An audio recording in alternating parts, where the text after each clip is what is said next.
તો જય માતાજી મિત્રો, આજે આપણા નવા બ્લોગમાં તમારું સ્વાગત છે. અને આપણે જઈ રહ્યા છીએ બળવંતપુરા ગામના દશામાના મંદિરથી થોડે દૂર આવેલ એક તળાવ.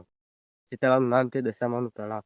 તો હું તમને એ તળાવ બતાવવા જઈ રહ્યો છું, તો તમે મારા બ્લોગમાં બન્યા રહો. તો જય માતાજી મિત્રો, તો આપણા તળાવ થોડું દૂર પણ હોય ચેકડેમ છે, તે ચેકડેમ પહોંચી જવા ત્યાં છીએ. અને હોય તો કમળના ફૂલે છે, અને પાણી ઘણું ભરેલું છે, અને કમળ ઉગેલો છે. તમે જોઈ શકો છો કમળના ફૂલ છે. હું તમને કમળના ફૂલને બતાડું. તમે જોઈ શકો છો આ કમળના ફૂલ છે. આ દશામાના તળાવમાં જ આવેલો છે. તો જોઈ શકો છો દશામાના તળાવ ચેકડામાં કેટલું પાણી છે, અને કમળના ફૂલ છે. તો મિત્રો, તો આપણે તળાવ તરફ ચેકડેમ જોઈને તળાવ તરફ રવાના થઈ જાય છીએ. અને તમે જોઈ શકો છો આ રસ્તો, તમે જોઈ શકો છો રસ્તો બહુ ડેન્જર છે. પાવળે કોટા મોટા છે, સોલાયા જઈએ ઉપાતા પાતા રહી ગયો. તમે જોઈ શકો છો આ રસ્તો જોઈ શકો છો પથરા પર થઈને જવાનું છે. અને આ રસ્તો જેને વાટ છે, અને એમાં ગંધાચ્યું છે, એટલે સોલાય બોલાયા જઈએ. તો આપણે જઈએ એમ તળાવ.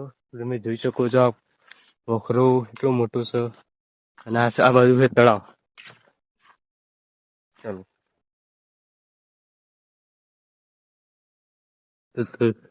રસ્તો બહુ ખતરનાક છે, સોલાયા જઈએ.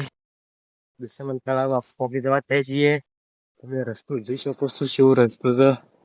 જવાની વાટે પણ બરોબર નહીં તો જવું પડે. તો મિત્રો, આપણા દશામાના તળાવ પોકી જવા થાય છીએ. પટ્ટા વાગી તમે જોઈ શકો છો આવા નળિયા કૂદી કૂદીને જવું પડે. આ ખાયો છે, આ છે પથ્થર. એને પેલી મક્કા પથ્થરના પેલી મક્કા તળાવ છે. હવે આપણે આ પથ્થર ચડવું પડશે. જોઈ શકો છો ચડીએ ને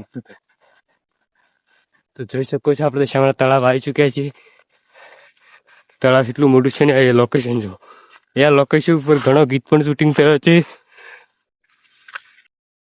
મિત્રો, આ છે દશામાનું તળાવ. તમે જોઈ શકો છો તળાવ કેટલું મોટું છે. અને આ લોકેશન તમે જુઓ. આ તળાવ પર ઘણા ગીતોનું શૂટિંગ પણ થયેલું છે, અને મોટા મોટા કલાકારો આવીને શૂટિંગ પણ કરેલું છે. અને આ તળાવ આવેલું છે દશામાનું તળાવ છે, ને આ તળાવ આવેલું છે બળવંતપુરા ગામની બાજુ. તો જોઈ શકો છો કેટલું મોટું તળાવ છે. તો આ બાજુ પાણી ને પેલી બાજુ અહીંયા લોકેશન જોઈ શકો છો. ચારે બાજુ લીલોછમ ઝાડો અને બોખરો છે. એકલા આવવું નહીં. આવો તો તળાવમાં નાવા બા પડવું નહીં ને જતા રહીએ.